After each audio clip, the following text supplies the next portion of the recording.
Sarah Okonkwo is back. Fourth time. Her list now has 4 entries. D47 is still alive. Cat risk is 3. The third cat has a name now. She named it after the model. She calls it Apex. She says it seemed appropriate. She says Apex knocked a glass of water onto her laptop last week. She says she found that appropriate too. In February 2022, Sarah Okonkwo was engaged by Harrington Capital Management to conduct an independent review of the Apex quantitative equity model. The model generated trading signals on technology sector stocks using a proprietary momentum and mean reversion framework optimized over a 6-week forward horizon. She was paid £42,000. The engagement letter stated she would review the model's technical construction and outputs, 3 weeks to deliver. On March 14, 2022, the model generated a buy signal on Vertex Technologies PLC, confidence score 87%.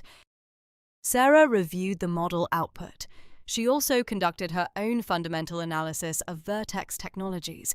Her analysis indicated significant overvaluation relative to forward earnings, deteriorating cash flow, and customer concentration risk in 3 accounts, representing 64% of revenue.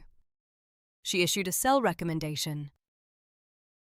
The engagement letter did not require her to provide investment recommendations. She provided one anyway.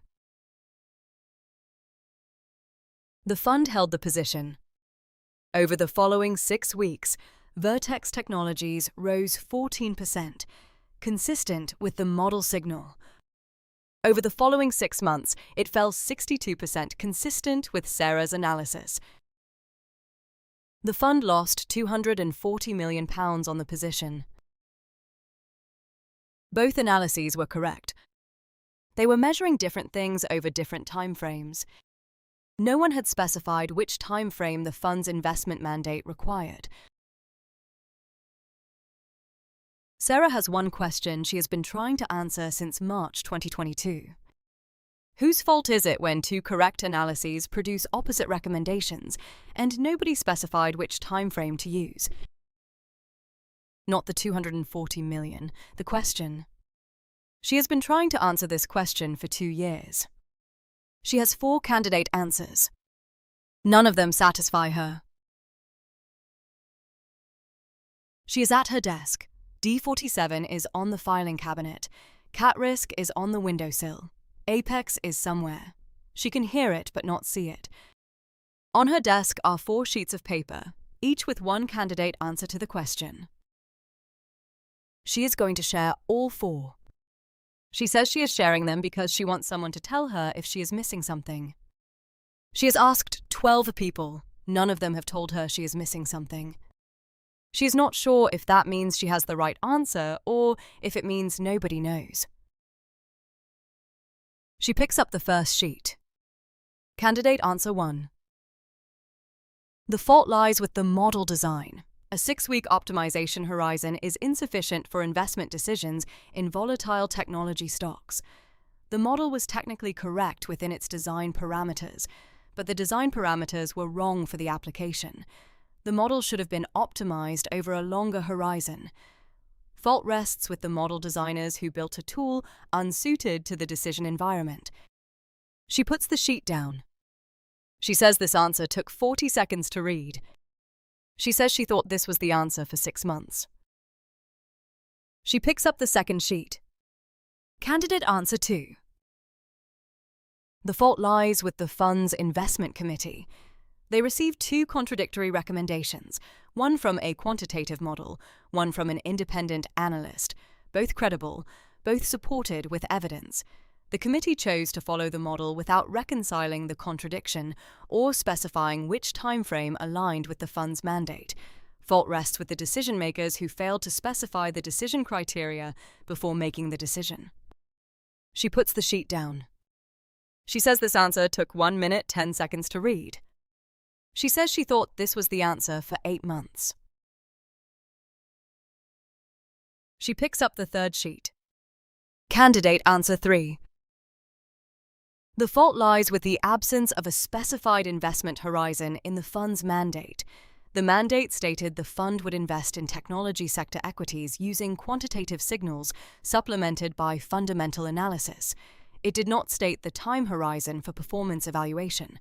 Without this specification, neither the model nor the analyst could be held accountable for recommendations that proved correct within their respective timeframes but contradictory to each other.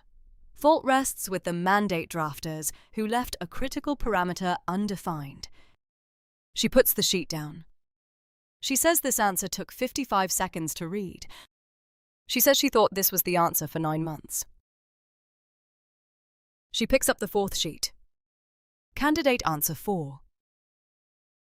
The fault is distributed. The model designers built a short-term tool and did not adequately communicate its limitations. The fund's investment committee failed to specify decision criteria when confronted with contradictory recommendations. The mandate drafters left the investment horizon undefined. Each party contributed to the outcome. Fault cannot be isolated to a single source. It is a systems failure involving multiple actors and multiple gaps in process and communication. She puts the sheet down. She says this answer took 2 minutes to read. She says she has thought this was the answer for 7 months. She says she has been carrying these 4 answers for 2 years. None of them fully satisfy her. She looks at the sheets. She looks at D47. She looks at the door behind which Apex is doing something she cannot identify. She says Apex. The cat does not appear. She says that is also appropriate. She delivered the review in 18 days. Page 17, paragraph 4 stated, the Apex quantitative equity model was technically sound within its stated design parameters.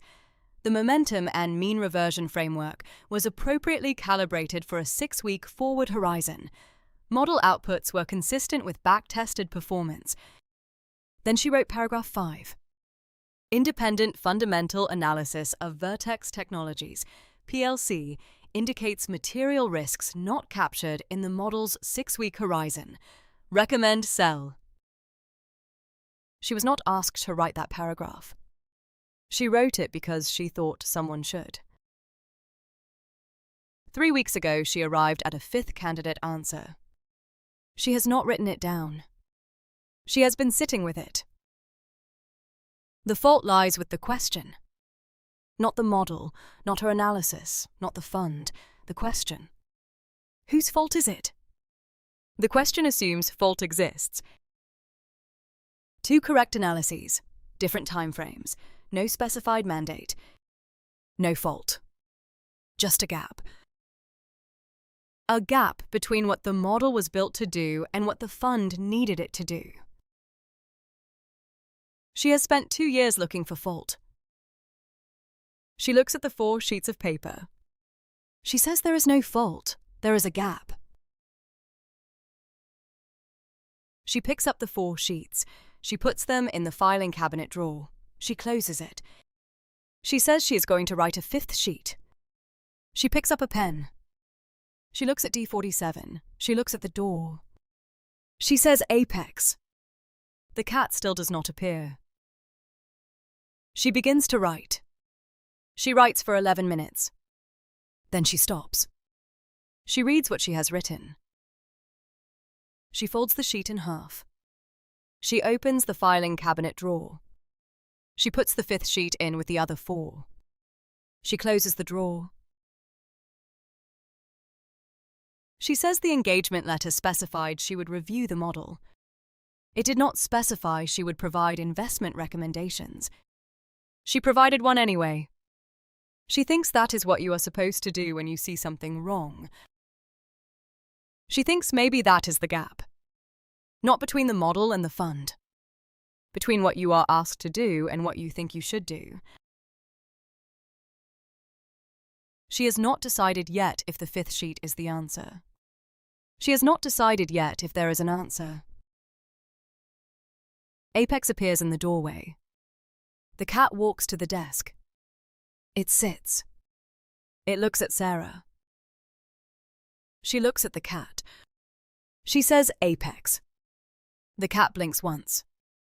Sarah says I named you after a model that was right. The cat blinks again. Sarah says I was also right. She says we were looking at different things. The cat stands. It walks to the filing cabinet. It jumps onto it. It sits next to D47. Sarah looks at both cats. She says I think the fifth sheet is about the thing neither of us was looking at. She does not say what that thing is. She closes her laptop. She says I am going to leave the sheet in the drawer. She says I am going to see if I still agree with it in 6 weeks. She says that is the model's horizon. She says it seems appropriate. The filing cabinet has 5 drawers. The fifth sheet is in the bottom one. Sarah has opened it 3 times in 2 weeks. Each time she reads the sheet. Each time she closes the drawer without taking it out. On the 4th time she prints a copy. She puts the copy in an envelope. She addresses the envelope to Marcus Chen, head of risk. She does not seal it. She puts the envelope in her bag. She takes it out again. She puts it on her desk. D47 walks across it. The cat's paw leaves a mark on the envelope. Sarah says that is probably a sign. She says I am not sure which way. Week 3 arrives. Sarah attends the monthly review. The conference room has 12 people. Marcus Chen sits at the head of the table. He asks for portfolio updates. Sarah gives hers. She mentions D47. She does not use the name. She says position 47 in the defensive allocation bucket. She says it has performed within expected parameters. Marcus nods. He asks about cat risk. Someone laughs. Not Sarah. Marcus says the categorical risk assessment framework. He says we adopted it after the apex discrepancy. He says how is it performing? Sarah says cat risk is tracking 3 primary scenarios. She does not mention the 4th scenario. She does not mention the 5th sheet. Marcus says good. He moves to the next person. Sarah looks at the envelope in her bag. She does not take it out. Week 4. The market moves. Not the move the apex model predicted. Not the move Sarah predicted either. A different move. Sarah opens her laptop. She runs the model again. The output has changed. It now shows probability cascade in a sector no one was watching. Not technology. Not finance. Municipal bonds. Sarah opens the bottom drawer. She takes out the 5th sheet. She reads it. The 5th sheet says municipal bonds. It says specifically column J rows 47 through 53. It says correlation breakdown when primary scenario fails to materialize. It says contagion probability increases if market realizes both models were directionally correct about different instruments. Sarah sits very still. D47 jumps onto her lap. The cat settles. Sarah does not move. She says I wrote this 4 weeks ago. The cat purrs. Sarah says I wrote this before the market moved. She says I wrote this before the apex model updated. She says I wrote this when I was looking at the gap.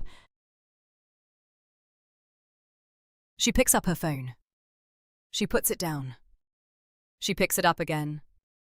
She opens her email. She types Marcus. She deletes it. She types Mr. Chen. She deletes it. She closes her email. She looks at D47. She says the model was right about technology. She says I was right about our fund's exposure. She says neither of us was looking at what happens when everyone realizes we were both right. She says that is what the 5th sheet is. She says it is the consequence of everyone being partially correct. She calls Marcus. He answers on the third ring. She says, I need to show you something. He says, when? She says, now. He says, come up. Sarah prints the fifth sheet again. She also prints the original Apex model output. She also prints her own recommendation from 9 months ago. She puts all three in a folder. The folder is red. She does not know why she chose red. She walks to the elevator. Marcus's office is on the 14th floor. Sarah works on the 8th. She has been to the 14th floor twice. Once for her interview. Once for the Apex discrepancy review. This is the third time. Marcus sits behind a glass desk. He gestures to a chair. Sarah sits. She does not open the red folder. Marcus waits. Sarah says, I have been tracking a correlation pattern. She says it involves the Apex model and our portfolio. Marcus nods. Sarah says they were both right. Marcus says, I know. Sarah says, they were both right in a way that creates a problem. Marcus leans forward. Sarah opens the folder. She puts the 3 documents on the glass desk. Marcus looks at them. He does not touch them. He says, explain. Sarah says the Apex model identified technology sector vulnerability. She says, I identified our fund's defensive positioning. She says both analyses were correct within their scope. Marcus says yes. Sarah says when the market realized both were correct, it started looking for what else might be vulnerable. She says it found municipal bonds. Marcus picks up the 5th sheet. He reads it. He reads it again. He says, when did you write this? Sarah says 4 weeks ago. Marcus says before the market moved. Sarah says yes. Marcus says before the Apex model updated. Sarah says yes. Marcus sets down the sheet. He says how? Sarah says I was looking at the gap. Marcus says what gap? Sarah says the gap between what the model saw and what I saw. She says I realized we were both looking at first-order effects. She says nobody was looking at what happens when everyone acts on partial information simultaneously. Marcus stands. He walks to the window. He looks out at the city. He does not turn around. He says, do you know what you are describing? Sarah says second-order contagion. Marcus says yes. He says, do you know what we do about it? Sarah does not answer. Marcus turns around. He says we have 3 options. He says 1, we reposition the portfolio now and we are right and we look prescient. He says 2, we reposition now and we are wrong and we look reactionary. He says 3, we do nothing and document that we identified the risk. Sarah says, which option do we take? Marcus sits down. He says, which option do you think we should take? Sarah says, I think we should reposition. Marcus says, why? Sarah says, because I wrote this sheet 4 weeks ago, and I still agree with it. Marcus says that is not a reason. Sarah says it is the only reason I have. Marcus picks up the 5th sheet again. He says you wrote this without being asked. Sarah says yes. Marcus says you kept it in a drawer. Sarah says yes. Marcus says why? Sarah says I wanted to see if I still believed it. Marcus says, and do you? Sarah says yes. Marcus makes a phone call. Sarah hears him say, get me trading. She hears him say we are repositioning the municipal exposure. She hears him say based on categorical risk assessment. She hears him say yes now. He hangs up. He looks at Sarah. He says if you are wrong, this is a career decision. Sarah says I know. Marcus says if you are right, this is also a career decision. Sarah says I know that too. Marcus says good. Sarah stands. She picks up the folder. Marcus says leave the 5th sheet. Sarah puts it on his desk. She walks to the door. Marcus says Sarah. She stops. Marcus says the gap between what you are asked to do and what you think you should do. He says that gap is your job now. Sarah goes home. 3 cats wait for her. D47 on the filing cabinet. Cat risk on the windowsill. Apex in the doorway. She feeds all 3. She sits at her desk. She opens the bottom drawer. It is empty now. She says, I think I need a 6th sheet. Apex jumps onto her lap. Sarah says, I think the 6th sheet is about the gaps other people are not watching. The cat purrs. Sarah opens her laptop. She begins to type. Outside the window, the city lights flicker. The market will open in 12 hours. Sarah does not know yet if she is right. She knows she looked at the thing nobody asked her to look at. She knows she documented it. She knows she waited to see if she still believed it. She knows she brought it forward when she still did. The 6th sheet appears on her screen. She does not print it. Not yet. D47 jumps down from the filing cabinet. The cat walks to the desk. It sits next to the laptop. It looks at the screen. Sarah looks at the cat. She says, I named you after a position that survived. The cat blinks. Sarah says maybe that is what all of this is. She says positions that survive because someone looked at the gap. She saves the 6th sheet. She closes her laptop. 3 cats arrange themselves around the apartment. Sarah sits in the dark. She does not turn on the lights. She thinks about models. She thinks about gaps. She thinks about the thing nobody was looking at until someone did. Tomorrow the market will tell her if she was right. Tonight she knows she looked. That seems appropriate.